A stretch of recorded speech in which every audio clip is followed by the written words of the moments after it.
New modern সোসাইটির উদ্যোগে ও কাবালিয়া ক্যাটারের সহযোগিতায় রবিবার 22 ডিসেম্বর বাউরিয়ার চকবেনেকা ঈদগাহ মাঠে শুরু হলো আজিবার সিপাহী স্মৃতি কাপ।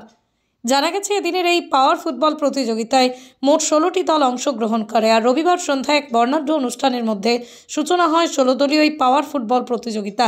আর এদিনের এই ফুটবল প্রতিযোগিতায় উপস্থিত ছিলেন বাউরিয়া এলাকার বিশিষ্ট সমাজসেবী বেনু কুমার সেন, ছিলেন সমাজসেবী কাজী আতিবুর রহমান, ছিলেন ওই ক্লাবের সম্পাদক হিরো মণ্ডল, ছিলেন ক্লাবের সভাপতি জামির মল্লিক, ছিলেন মিসিবুল মল্লিক সহ ক্লাবের সকল সদস্যবৃন্দ।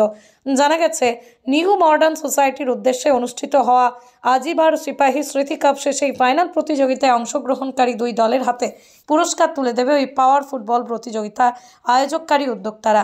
আর এদিনে এই পাওয়ার ফুটবল প্রতিযোগিতার উদ্বোধনে আসা সকল অতিথিদের উত্তরীয় স্মারক দিয়ে সংবর্ধনা জানায় ফুটবল খেলা আয়োজনকারী উদ্যোক্তারা।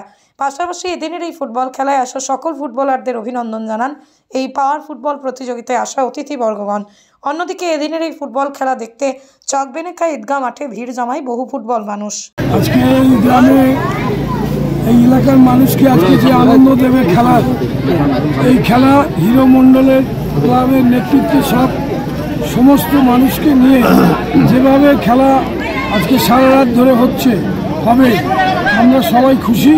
এবং খেলা আস্তে আস্তে যে আগামী দিনে এই এলাকার সমস্ত মানুষ খেলায় যে ফিরে আসছে, এটা তার নিদর্শন যে খেলায় সবাই আসছে ফিরে।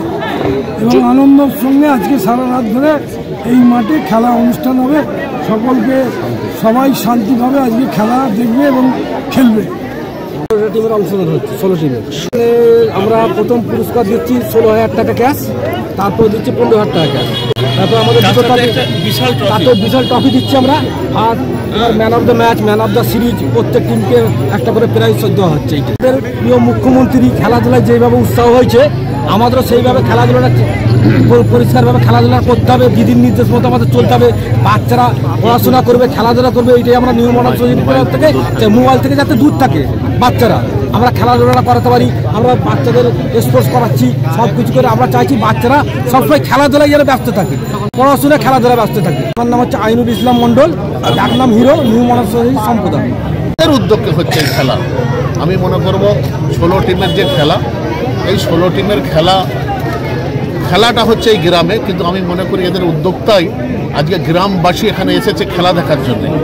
আমি আগেই বলেছি, রাজ্য সরকার যেভাবে উদ্যোগ নিয়েছে, আমাদের এখানে মানুষ ছোট ছোট ভাইয়েরা, ছোট ছোট বোনেরা আজকে মোবাইল দেখে দেখে শেষ হয়ে যাচ্ছে। আমরা চাচ্ছি এই মোবাইল থেকে দূর রেখে হিরোর মতো আরও যেন সকলে উদ্যোক্তা নিয়ে আমরা চাই এই খেলাধুলায় যাতে মন দেয়, যাতে আগামী দিনের প্রজন্ম আরও ভালো হয়। এবং আমি বলবো, ঠিক বাংলার মুখ্যমন্ত্রী যেভাবে খেলাধুলা, আমাদের নেতা পুলক রায় যেভাবে খেলাধুলা করছেন, আমি বলবো ঠিক সেইভাবে আমাদের নেতা বেনু কুমার সেন যেভাবে খেলাধুলার উদ্যোক্তা নিয়েছে, আমি চাইব আজকে হিরো মণ্ডল, জামির মণ্ডল এবং জামির মল্লিক, হিরো মল্লিক, এরা যেভাবে আজ খেলাধুলা দিয়েছে, আমরা মনে করি আমরা তো খুশি, সাথে সাথে এই গ্রামের সকল মানুষ খুশি। আমি বলবো প্রতি আমাদের বাউরিয়ায় যেন প্রতি জায়গায় খেলাধুলা হয়। আমি সকল মানুষকে অনুরোধ করব, খেলাধুলায় মন দিলে আমি চাই এই ছেলের আগামী দিনের প্রজন্ম যাতে মোবাইল থেকে দূরে খেলাধুলায় মনোযোগ দেয়। মাঠ এমন একটা জায়গা যেখানে কোনো রং নেই, কালার নেই, ভেদাভেদ নেই। খেলার মাঠ হচ্ছে সম্প্রীতির বাতাবরণের জায়গা। সাম্প্রদায়িকতা, বিচ্ছিন্নতাবাদের বিরুদ্ধে প্রগতিশীল ধর্মনিরপেক্ষ দেশ হিসাবে বিশ্বের দরবারে ভারতবর্ষের মাথা উত্তোলন করে। আজকে খেলার মাঠ থেকে নবীন প্রজন্ম, যারা উঠতি ছেলে, তারা আজকে মোবাইলে বেশি বেশি আসক্ত হয়ে যাচ্ছে। সেই জায়গা থেকে তাদেরকে মোটিভাই করার জন্য, তাদেরকে সেই জায়গা থেকে ফিরিয়ে আনার জন্য আজকে নিউ মডার্ন সোসাইটি ক্লাব উদ্যোগ নিয়েছে যে খেলাধুলার মাধ্যমে যেমন শরীরচর্চা হবে, তেমনি তার মানসিকতাও সেইভাবে তৈরি হবে। এবং সবথেকে বড় জিনিস, সেটা ভাতৃত্বের বাতাবরণ তৈরি হবে।